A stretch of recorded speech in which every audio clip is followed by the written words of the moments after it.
matin libre. Nous devons nous devons ayons couché mais gandhi parce que nous devons bon nous couché mais gandhi on était y mais des mais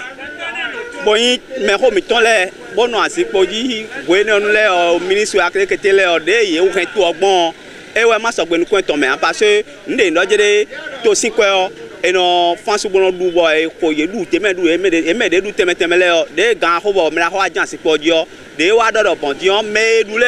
ye ni bo wa bo mi na do gbe be na su pe de ye gbe me bi hon si to mo yi de hon si to mo yi bo me la ho ka do be que emu e na blo do mo wa ko be na blo le si on yen pon yen mo oui effectivement c'est bon parce que me de rien e la ken do to pe de ho do ma so gbe ame rien na do ho de le ye me ne le ne du to kwa bo hon yi ne de du to kwa bo hon yo me de bu ka so de bo si do na ke ande to gando enyon ko to me normal ni ka we matin libre donc matin libre ka di do que edo sunwe to ga mi ton de fine di sin asanji donc iso ko ya ton père sunwe na lege asantonji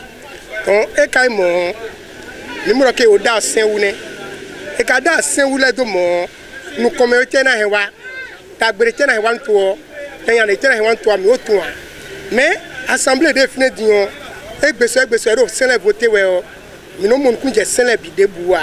ti on de no e ka chi gon fi di on ku je na hun mi do ko le bi parce que on le bi mi assemblée voter sen bodo e na blo sunwe gona sunwe ka blo gona o se mi to igbe na do e na blo sunwe o e o se mi to gbe do e kun sin blo sunwe gona o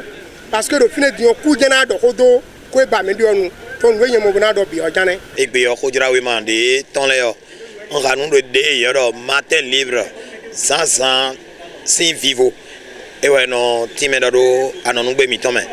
donc matin libre ouais ka buka ka do ite on ka do edo eze suzan we do a chepipa eze suzan we do kandulu Sisi Diarra Patrice Talon to ga mi ton si o a chepipa dit c'est-à-dire où il y a ton très faux pepe et en bleu suzan we gona nous venons nous bo quand tant parler quand y a indo mele rundo dile ndo di do bon mi do gbele si we bon mele rundo bo do gbede chiri saint dodo mi ton basa de yoro ku constitutionnel e je na di to vile bonale di to gando e ku nu pado alo nu pa boblo we o e kan mo hu mi na yo saint basa dodo e me ka do asin po ne je o mi ra ho mi ton jogbenu donc et na wa bona time nous tovi tosi bonando eo nous de blo bodo suzan we na jeji do azan kuna no de no blog bon ba no blo no neji o ni we ka son e blo mon nous le son ba di adana e o sein des etogan we di adana e do na time ni kaluku bo mi do na mon kun je o bonu tovile e na mon kobodo safun